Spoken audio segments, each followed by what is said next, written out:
안녕하세요. 반갑습니다. 고등학생 호중이가 지금의 호중이 형에게 라는 제목의 방송을 진행합니다. 음악 인생 또는 일반 인생에서 어려운 시기가 두 번이 있었는데요. 고등학교 때 이제 어려운 일 때문에 안 좋은 일 때문에 학교를 김천예고로 전학하는 그 시기, 그리고 이제 지금이죠. 작년 5월에 어려운 일이 이제 생겼고, 그 다음에 이제 우리 곁에 다시 돌아올 때까지가 이제 최대의 어려운 시기가 될 텐데요. 그래서 지금 어려움을 겪고 있는 이 호중이 형에게 과거에 어린 고등학생 호중이가 쓰는 편지, 당부하는 내용, 정말 감격스럽고 감동스러운 내용일 것 같은데 제가 작성을 했습니다. 한번 마음 깊이 공감하면서 들어보시길 바랍니다. 고등학생 호중이가 지금의 호중이 형에게. 형, 무대 위에서 형을 처음 본 날을 기억해요. 사람들은 그 장면을 이벤트라고 불렀고 추억을 꺼내는 장치쯤으로 생각할지도 몰랐어요. 하지만 저는 알아요. 그날은 단순한 연출이 아니라 형이 형 자신을 다시 불러낸 순간이었다는 것을요.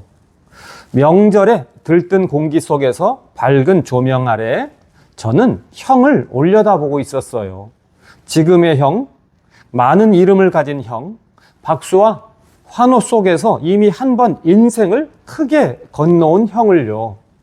사람들은 저를 어린 시절의 형이라고 소개했지만 사실 저는 형 안에 아직 남아있던 시간들이었어요.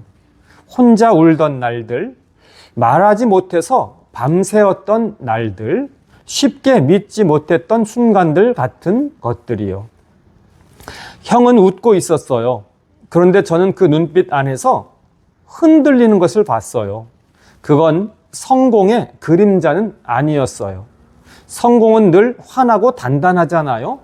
제가 본 건 너무 멀리 날아가려는 사람이 잠깐 느끼는 두려움 같은 거였어요. 이미 높은 곳까지 올라간 사람만이 잠시 마주하게 되는 그런 마음이요. 형은 정말 멀리 왔어요. 사람들은 형을 기적이라고 했고 또 한편으로 감동이라고도 했으며 승리라고도 했고 하나의 특별한 이름으로 불렀어요. 바로 트바로티였죠.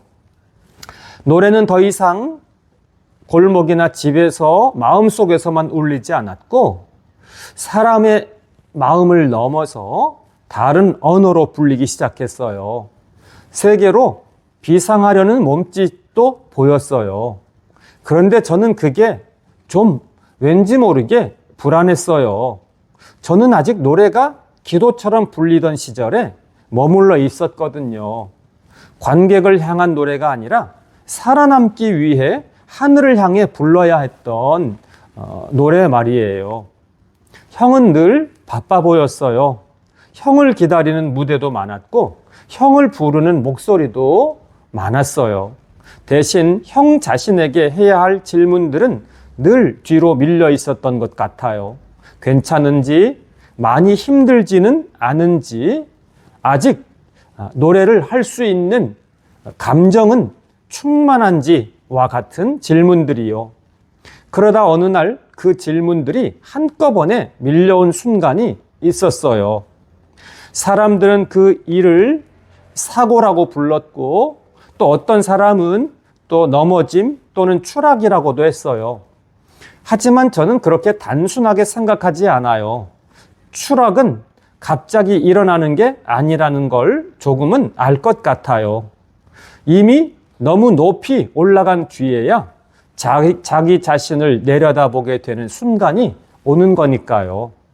형은 그날 이후 아주 조용한 시간 속으로 들어간 것처럼 느껴졌어요. 시계가 천천히 가고 이름보다 숨소리가 먼저 들리는 그런 시간 속으로요.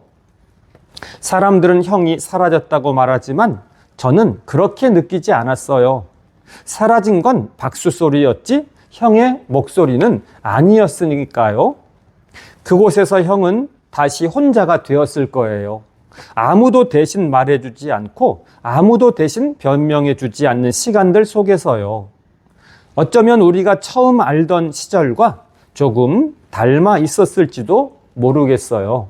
어쩌면 지금 고등학생 호중이처럼 그런 마음을 다시 느끼는지도 모르겠어요.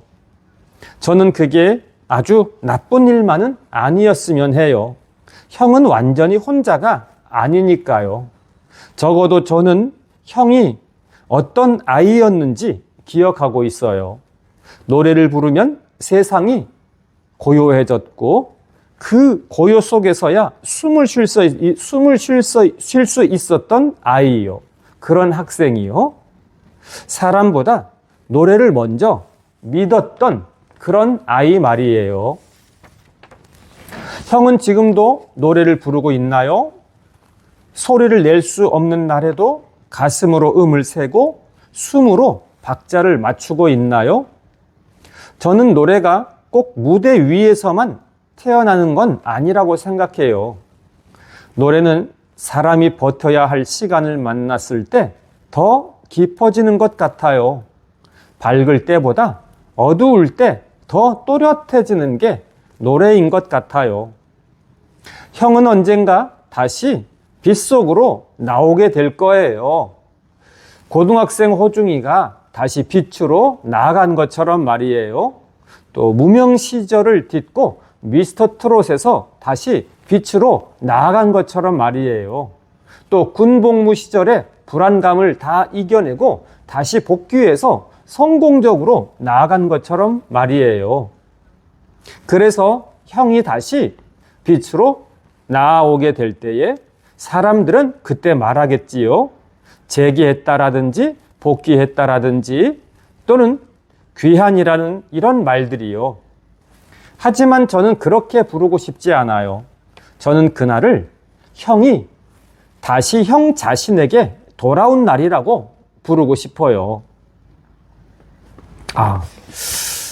이런 표현을 읽어드리니까 가슴이 또 울컥하네요. 형이 다시 형 자신에게 돌아온 날이라고 부르고 싶어요. 세상을 향해 노래하던 사람이 아니라 자기 자신을 살리기 위해 노래하던 사람으로 돌아온 날이라고요. 기억해 줬으면 해요. 우리는 처음부터 세상을 향해 노래하려고 태어난 게 아니었잖아요. 우리는 먼저 자기 자신을 잃지 않으려고 노래했어요. 자기 자신을 찾으려고 노래한 거예요. 그러니까 지금의 시간도 헛된 건 아니죠. 침묵은 벌도 아니고요. 이 시간은 형을 다시 형에게 데려다 주는 길이라고 저는 믿어요. 언젠가 다시 무대에 서게 되면 그때는 고등학생 호중이인 저를 굳이 불러내지 않아도 돼요. 저는 이미 형 안에서 자랐으니까요. 그래서 마지막으로 아주 조심스럽게 묻고 싶어요.